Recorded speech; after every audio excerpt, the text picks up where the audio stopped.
আমি আসছি এই তর্ক বিতর্কে আসছি। ভোটের হার, ভোটের হার, আপনি যেটা বলেছিলেন ভোট স্লো করছে তৃণমূল কারচুপি করে, উনি ধমক দিয়ে গেছেন। ভোটের হার দেখুন, নিজে ভোটের হার দেখুন, বুলেট প্রুফ দুপুর 3টে পর্যন্ত ভোটের হার দেখুন 78.68%। দুপুর 3টে পর্যন্ত এখনই 78.68% হচ্ছিল। শ্রমিক দাশগুপ্ত বারবার অভিযোগ করছিলেন কারচুপি করে তৃণমূল স্লো ভোট করাচ্ছে, কিন্তু তাতেই দেখা যাচ্ছে প্রথম দফাতেও এই রকমই হার ছিল, এই সময় প্রায় এই রকমই, এবং এখন 78.68% ভোট। গুন্ডাদের যদি না পেটাতো তাহলে 78টাই হয়তো 48 হতো। ওই জন্যই তো পিটিয়েছে ওই তৃণমূলী গুন্ডা যাদেরকে সিআরপিএফ বাবু 4 তারিখে দয়া করে একটা শো রাখুন। ওই জন্যই তো পেটানিগুলো 30 সেকেন্ড 4 তারিখে দয়া করে একটা শো রাখুন। আমার পার্টিকে আমি অনুরোধ করব আমাকে পাঠাতে, এবং আমার বিজেপি সহকর্মীকে বলবো ওনার পার্টি থেকেও যেন ওনাকে পাঠায়।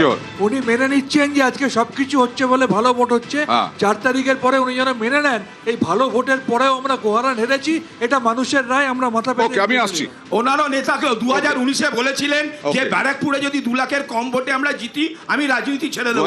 তার আগে 2019-এ আমরা জিতেছিলাম, উনি রাজনীতি ছাড়েননি। 2019-এর পর 2021-এ গেছে, 2019-এ তো রাজনীতি ছাড়েনি, উনি অন্তত এর মধ্যে রাজনীতিটা ছেড়ে মানে ওনার কথা 4 তারিখ আমি আসবো, 4 তারিখ আমি আসবো। আমি বিশ্বজিৎ কয়েকটা ঘটনা দেখছি আমরা, কেন্দ্রীয় বাহিনীর জওয়ানদের এখতিয়ার নিয়ে প্রশ্ন উঠছে, কিন্তু 78.68% হয়ে যাবে কয়েকজন তৃণমূল গুন্ডাকে মারলে পরেই। দেখো অয়নদা, এটা তো ঠিক অন্যান্য বছর যে নির্বাচনের প্যাটার্ন দেখেছো, এবছরের নির্বাচনের প্যাটার্ন আলাদা এবং ভোটিং প্যাটার্ন আলাদা। যে অভিযোগটা বিরোধীরা করতেন যে স্লো ভোটিং করে 2 থেকে 5টার মধ্যে ভোটটা হঠাৎ করে বেড়ে যেত, আর এখন শাসক দল থেকে এই প্রমাণ দিচ্ছে যে রাত্রি 12টার সময় ভিন রাজ্যে হঠাৎ করে 4 লাখ ভোট যোগ হয়ে যায়। আমি সেই তর্কে যাচ্ছি না।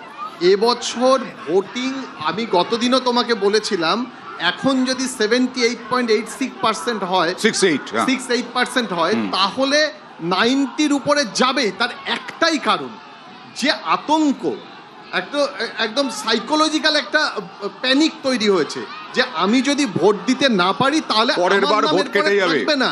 আর ইতিমধ্যে 90 লক্ষ 91 লক্ষ বাদ যাওয়ার পরে পার্সেন্টেজ ম্যাথমেটিক্যালি অনেক বেশি হবে। সুতরাং সেদিক থেকে একটা পজিটিভ সাইন যে ভোটটা স্লো ভোটের কথা বলছে সেটা না হয়ে সেম, তুমি 1টার সময় দেখো, 11টার সময় দেখো, এখন দেখো সেম রেট, কিন্তু রেটিং 1-2% অর্থাৎ কম প্রথম দফার থেকে, এবং প্রপোর্শনেট একই সঙ্গে, মানে একটাতে হট করে বেড়ে গেল কমে গেল এরকম নয়। সুতরাং এই জায়গাটা মনে রাখতে হবে যে প্রথম দফার মতোই ধারাবাহিকতা দ্বিতীয় দফায় আছে। এখন প্রশ্ন এই বেশি ভোটটা কার পক্ষে যায়। আমি সৈকত এখান থেকেই প্রশ্ন, চোরা স্রোতে কি কাস্তে হাত এরা লাভবান হতে পারে? দেখুন, লাভ ক্ষতির অঙ্ক তো 4 তারিখ বোঝা যাবে। এখন মানুষ তার ভোটটা নিজের মতন করে দিক, যাকে ইচ্ছে দিক, কিন্তু নির্বাচন কমিশন তার সদিচ্ছা রেখে নিরপেক্ষ অবস্থানে থাকুক, কোথাও যাতে কোনো রকম ভোট প্রক্রিয়াকে প্রভাবিত না করা হয়। এখন প্রশ্ন হচ্ছে, আপনি ভোট পার্সেন্টেজ বাড়ানোর কথা বললেন, আমি স্যারের সঙ্গে একমত। এসআইআর প্রক্রিয়া এবং বিশেষ করে সংখ্যালঘু প্রান্তিক মানুষদের নাম বাদ যাওয়ার একটা ভয়, আতঙ্ক থেকে মানুষের ভোট প্রবণতার হার বেড়েছে। কিন্তু তার উল্টো দিকে আরেকটা জিনিসও তো আপনাকে স্বীকার করতে হবে, বহু ক্ষেত্রে আমরা দেখেছি গত লোকসভাতে, গত বিধানসভাতে, পঞ্চায়েতে, পুরো ভোটে 100% পোল ভোট হয়েছে, এবং সেখানে ওই 2 থেকে 5টার মাঝখানে 20%, 15%, কোথাও কোথাও ভোট একদম ছাপ্পা পড়েছে। এই যে নির্বাচন কমিশনের অতি সক্রিয় অভিযোগ মৃত ভোটারের পড়েছে, এবং আমরা বারে 11 সালের পর বারে ফাইল নিয়ে জমা দিয়েছি নির্বাচন কমিশনের কাছে যে মৃত শিফটেড ভোটার তাদের নাম বাদ যাক। তার ফলে একটা বড় অংশের নাম বাদ যাওয়ার কারণে ভোট পার্সেন্টেজ অটোমেটিক্যালি হাই বাড়বে, এবং মানুষের এই যে ভোটদানের উৎসবে অংশগ্রহণ এবং 4 তারিখের ফলাফল আমাদের সকলকে মেনে নিতে হবে। ফলাফল যাই হোক না কেন, মানুষ নির্ভয়ে নিশ্চিন্তে ভোট, একদম সেটা তো ভয় ডরহীন ভাবে ভোট হচ্ছে। আমি শান্তনুবাবু এইখান থেকে আসবো যে কোথাও কি আপনাদের আশঙ্কা আছে 58 লক্ষ নাম বাদ গেল মৃত এবং অনুপস্থিত ভোটারের? বারবার বিরোধীরা অভিযোগ করে তৃণমূলের অধিকাংশই ওই ভোটটা পড়ে যেত, দাদু ঠাকুমারা, মৃত দাদু ঠাকুমারা ভোট দিতে আসতেন। দেখুন, আমরা কিন্তু আমাদের প্রতি একটা ফলস ন্যারেটিভ তৈরি করার চেষ্টা করেছে বিজেপি। আমরা কিন্তু এসআইআর এর বিরোধিতা করিনি, কিন্তু এসআইআর করতে দেওয়া হবে নাও বলা হয়েছিল। আমি বলি, কিন্তু এসআইআর যে প্রক্রিয়াতে হয়েছে সেই প্রক্রিয়াটা বিরোধিতা করে আমরা বলেছি এই প্রক্রিয়াতে এসআইআর করতে দেওয়া হবে না। আচ্ছা, তার কারণ লাস্ট যেবার এসআইআর হয়েছে 2 থেকে 2.5 বছর টাইম লেগেছে। আপনি বলুন তো, এটা 13তম এসআইআর। 1950 সালে ভারতের সংবিধান তৈরি হওয়ার পর 52 সালে প্রথম লোকসভা নির্বাচন হওয়ার পর এটা 13তম এসআইআর রয়েছে।